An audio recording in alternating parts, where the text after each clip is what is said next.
Hey guys, Matt here today. We are going to get back into 1 Timothy 6.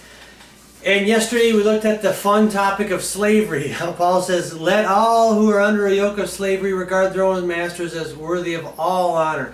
And we talked about the plain fact that there were a lot of slaves at this point in time. And many of them were Christians. There were slave ditch diggers, there were slave building builders, there were slave that worked in the fields, there were slaves that were doctors, slaves that were bean counters, accountants. I mean, there was a lot of slavery going on at the time. But an interesting thing would happen. These people that were slaves oftentimes were slaves because they owed a debt that they couldn't repay. But after they repaid the debt, sometimes they would stay on as what's called a bond slave. And those are people who chose to remain under slavery almost more as an employer-employee relationship.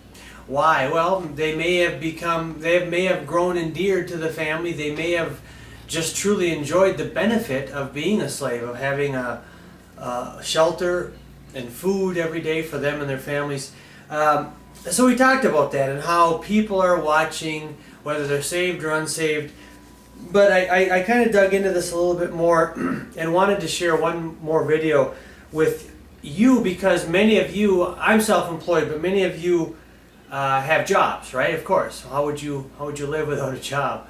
So in a sense, you're a bond slave. You're a wage slave. You trade your time for money.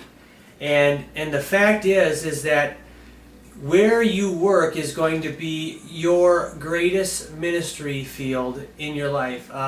Maybe second to your family, of course, but call it your second greatest ministry field.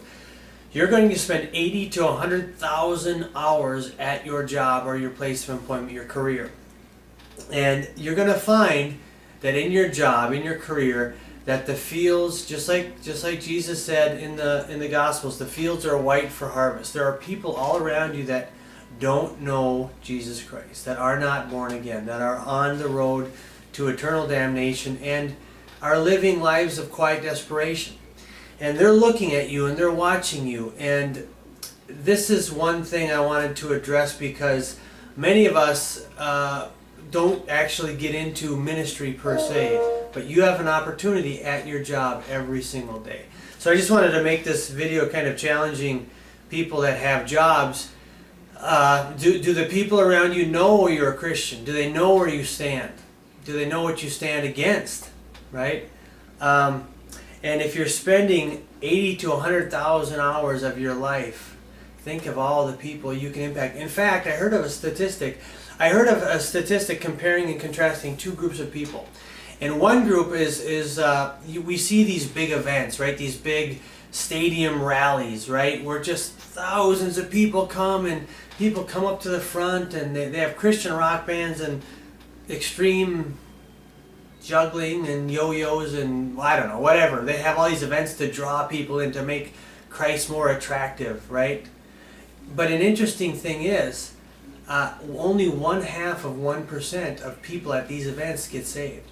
Of all the people that are born again, only 1/2%, 0.5% would say that they got saved at one of these big rallies. I think there's a lot of people that go up and they get caught up in the emotion, but truly born again, 1/2%. Yet, listen to this, 80% of those who claim the name of Christ, 80% of those who are born again, attribute God using a one-on-one relationship in their life. That could be you at your job. So just want to encourage you that if you are working, not only your employer, but your employees are watching.